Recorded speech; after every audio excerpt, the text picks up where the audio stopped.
ছোটখাটো মতপার্থক্য ভুলে সব রাজনৈতিক দলকে নির্বাচনে অংশ নেওয়ার আহ্বান জানিয়েছেন বিএনপি মহাসচিব মির্জা ফখরুল ইসলাম আলমগীর। দুপুরে রাজধানীর শিল্পকলা একাডেমিতে নয়া দিগন্ত পত্রিকার প্রতিষ্ঠা বার্ষিকীতে তিনি বলেন, নির্ধারিত সময়ে নির্বাচনের মাধ্যমে দেশ গণতন্ত্রে ফিরবে।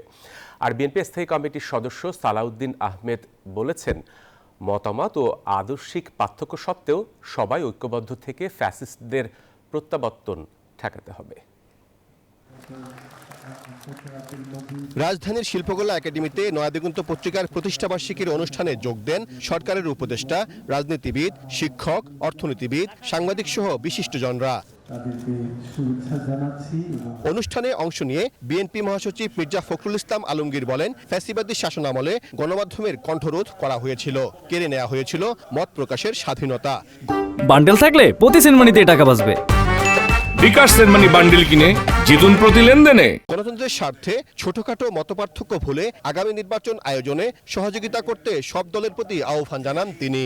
সকলের কাছে গ্রহণযোগ্য নির্বাচনের মধ্য দিয়ে আমরা কিন্তু একটা গণতান্ত্রিক ব্যবস্থাতে ফিরে যাওয়ার সুযোগ পাব।